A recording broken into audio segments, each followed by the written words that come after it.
How's it going? Jason here with another short bubble tutorial. So this is how you can build a quick and dirty inline editing tool within your repeating groups. So for this one, I'm going to use the same application I've been using for the other ones, which is a simple song and artist management tool. So I've got a list of songs here, and what I want to be able to do is click on the song title and have a little drop down show up where I can actually just edit the song title. So if I want to do some inline edits, I don't want to build like a full-blown admin tool. Here's something quick that you can do to make your editing a little bit faster. So I've got my repeating group here, which is just pulling the list of all the songs.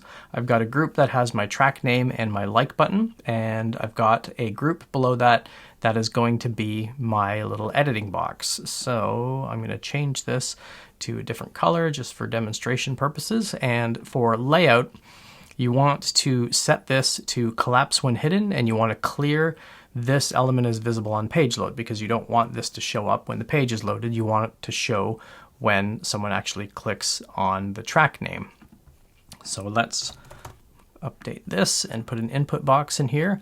Placeholder we don't need to worry about, but we do need to set the initial content. So first, to set the initial content, we need to make sure that this group, the inline editing group, is the same type of content as the repeating group. So we want to set it to tracks, and we want to set the data source to be the current cell's track.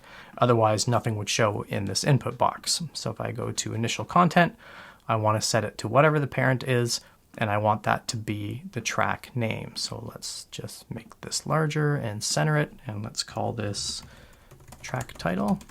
So there's a couple of ways that you can save this. One, you can use auto binding, which basically means as soon as you modify that text input and you focus away from that text input, it's going to automatically update the database. In order to do that, you'll have to set up some privacy rules and things. So I'm not going to do that for this time. Okay, so I'm going to add a save button in this group. Let's center that here and call it save. And I want to create a workflow, so when I click save, make changes to a thing, the thing I want to change is the parent that it belongs to. So that's the parent that I set up for the inline editing group, and I want the track name to be the track title that I selected there. So you could do some things and create clauses that it won't allow you to create a duplicate track name if it's already in the database, but there's a billion songs that share the same name, so I don't want to do this here. And I also don't want to do an alert or any notification to tell them that it's been saved, because you're going to see the changes reflected right away. But if you do want to see a little cool way to do that with a save button, you can watch that other video that I'll link to right here. So that's all there is to it. So now I need to make sure that when I click this track name, it's going to show this dropdown.